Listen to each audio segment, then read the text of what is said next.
Scott is responding back to Sam Thompson and, you know, what he was alluding to and some other Love Island mess. Hey, it's Marsh. Hopefully you guys are all doing well today. Back at again with another video. If you have not subscribed, guys, click that button. It is daily and consistent content. Subscribe to the channel and let's get straight into this video, guys. I know you guys love these Love Island nugget videos, so I'm trying to give them to you on an almost daily basis because it seems that things are still going on and I'm trying to put it all into 5 to 10 minutes.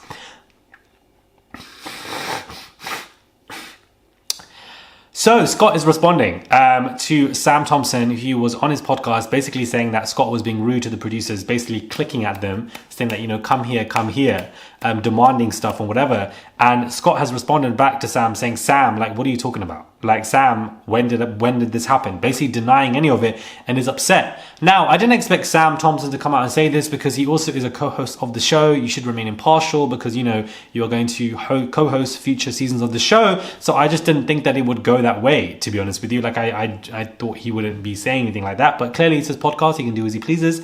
I don't think he meant any negative malice about it. But Scott is entitled to respond. And, you know, he clearly was responding saying that this never happened. I'm not here for it. And I don't like, that's basically what it was implying. And you know what? I would do the same if I felt like someone said that about me and that never happened. So I can see why Scott would say what he needs to say. Molly and Zach.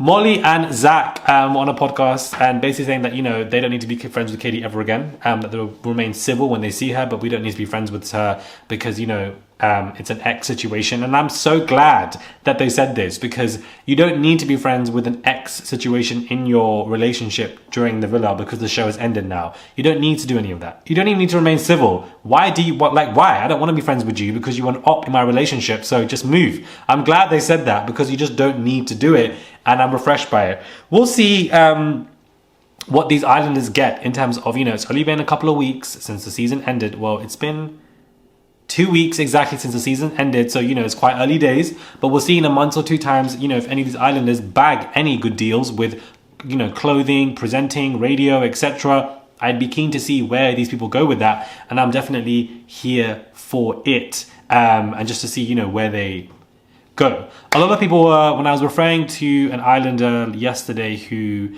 has done his own thing, he's very successful, he's one of the few islanders who's been successful, who's been completely forgotten, and that helps him. They were referring to Kady's ex, Scott. I wasn't referring to Scott. I was referring to Love Island on season 1. Scott was on season 2. So if you guys remembered, I said season 1. His name is Chris Williamson. If you check out his YouTube channel, I didn't even know the guy was from Love Island, but he was on season 1.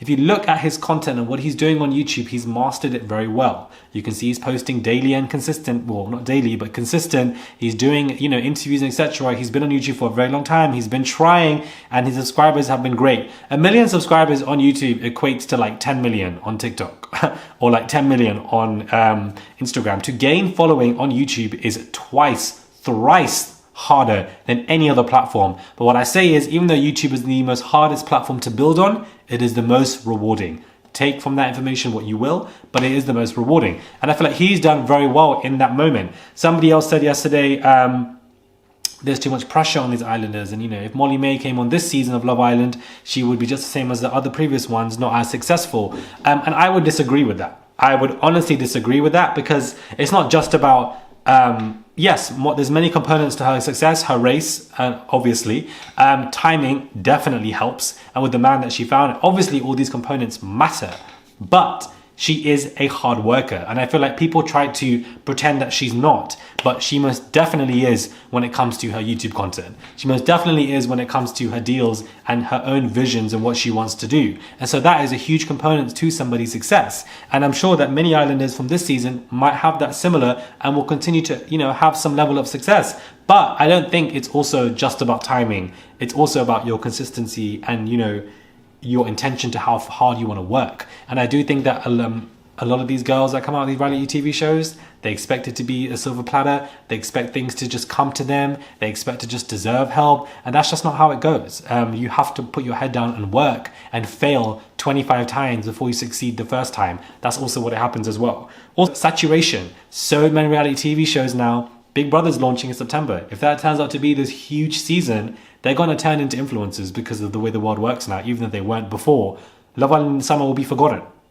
It'll be all about that now because they're all on ITV anyways. So, you know, it's high saturation, and so many social media places, everybody runs to TikTok, which I think is a great platform to have, but I don't think it's the best, to be honest with you. I really don't.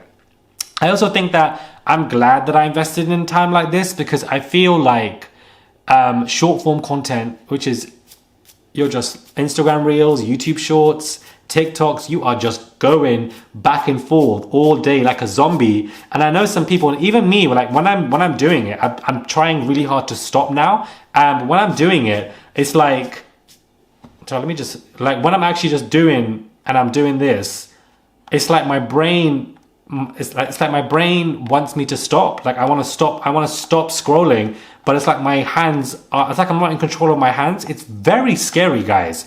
It's like and the last 10 reels that you've seen or TikToks, you can't actually remember. You remember it in that moment. It shortens your attention span in such a disgusting way that I'm so glad that I built a community here who are watching my content in long form. Your attention span is prolonging by watching content from 4 minutes plus than what we're used to now seeing when on these reels that go back and forth like this, and it's just so bad for your mental, it's so bad for your attention span, it's so bad for your time consumption. It's just awful doing that. And all these apps, it is absolutely awful. Like it's so bad for our mental health, and it's scary where technology is going, so that when we have long form content like this, where it's just like this, it's good for your attention span. You're able to watch it from beginning to the end. That's good for your attention span. It's like a muscle strength exercise, and it's far better than going on these apps and you're just doing this. And also when you do short form content like this, and that is your only sole content that you put out, granted, that's great for you. I'm not saying that it's a bad thing that you guys have done, or anybody that may be watching this video who's only on those apps doing short form. I'm not saying that at all. However, your audience is not connecting to you because they're just doing this. After a minute, child, we're done. After 15 seconds, we're done. After 10 seconds, we're done. Whereas your audience are better to connect to you than on apps, whether it be, I think Rumble is another example, or YouTube, where, you know, you're just prolonged. And I think that, you know, people are watching you for a longer time, so they develop that relationship with you. It's just a better way. I'm giving the social media advice over the last couple of days. I don't know why I'm doing this. I just feel like this is just things that I know, and I wanted to share it for free. But I think that I probably will create some kind of YouTube course book with Zooms, with lectures in person as well. I think it'll be, because I have so much knowledge, guys, when it comes to using these apps, and I think it's really good to do so.